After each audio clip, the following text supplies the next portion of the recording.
Deer honourable viewers, আসসালামু আলাইকুম।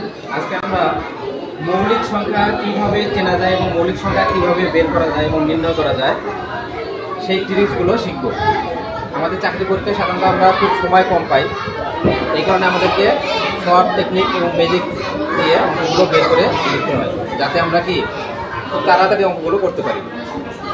তাহলে আমরা শিখব মৌলিক সংখ্যা চেনার উপায়। মৌলিক সংখ্যা না হওয়ার শর্ত মানে কোন কোন শর্ত বা সিম্বলগুলো দেখলে আমরা বুঝবো যে এটি মৌলিক সংখ্যা নয়। তাহলে আমরা প্রথমে দেখব যে 49, 77 এবং 91 যদি থাকে তাহলে এগুলো কখনো মৌলিক সংখ্যা হবে না। এগুলো কখনো মৌলিক সংখ্যা হবে না। কোনো অঙ্কে কোনো পরীক্ষায় যদি দেখেন যে অঙ্কগুলো আছে 49, 77 এবং 91, এই তিন জাতীয় অঙ্ক কখনো মৌলিক সংখ্যা হবে না। এগুলো মৌলিক সংখ্যা নয়, এগুলো মৌলিক সংখ্যা নয়। আপনারা চোখ বন্ধ করে লিখবেন, দেবেন, বলবেন যে এগুলো মৌলিক সংখ্যা নয়। ঠিক আছে, মৌলিক সংখ্যা নয় হিসেবে এগুলো চিহ্নিত করবেন না। তারপরে যেসব অঙ্কের শেষে জোড়া সংখ্যা থাকে, যেসব অঙ্কের শেষে 10 থেকে 10-এর নিচে জোড়া সংখ্যাগুলো থাকবে, 10-এর নিচের জোড়া সংখ্যাগুলো থাকবে, সেগুলো মৌলিক সংখ্যা নয়। 0, 2, 4, 6, 8 এবং 5 মৌলিক সংখ্যা নয়। 10-এর নিচে জোড়া সংখ্যা এবং 5, এই দুইটা শর্ত যদি থাকে অঙ্কগুলোর মধ্যে, তাহলে আমরা বুঝবো যে এগুলো মৌলিক সংখ্যা নয়।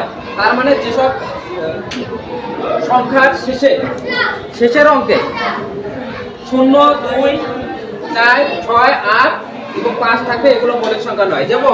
যেমন আমরা বলতে পারি 22 একটি মৌলিক সংখ্যা নয়। কারণ কি, অঙ্কটির শেষে 2 আছে।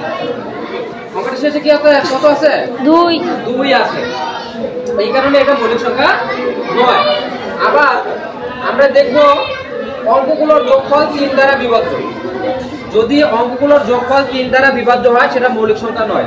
ঠিক আছে, তাহলে আমরা 3টা শর্ত পাইছি। কয়টি? একটা হচ্ছে 49, 77, 91 যদি অঙ্কগুলো হয়, অঙ্কগুলো যদি 49, 77, 91 হয়, অঙ্কগুলো মৌলিক সংখ্যা নয়।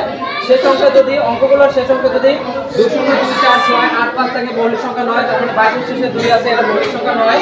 তারপরে অঙ্কগুলোর যোগফল যদি 3 দ্বারা বিভাজ্য হয় তাহলে সেটিও মৌলিক সংখ্যা নয়।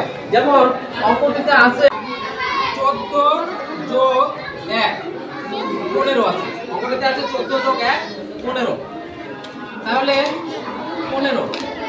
তাহলে অঙ্কগুলোর যোগফল যদি 3 দ্বারা বিভাজ্য হয়, আমরা জানি আমরা 15কে 3 দ্বারা ভাগ দেব, দিয়ে দেখবো যে এটা বিভাজ্য হয় কিনা। তাহলে 3 5 3 5 15, 3 5 15, তাহলে 0।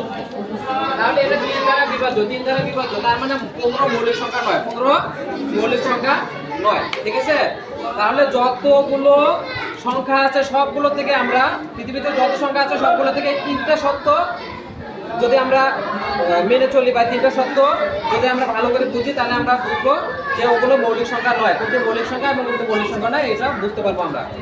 সম্মানিত ভিউয়ার্স, এরকম আরো নতুন নতুন ভিডিও পেতে আমাদের চ্যানেলটিকে লাইক, কমেন্ট, সাবস্ক্রাইব এবং শেয়ার করুন।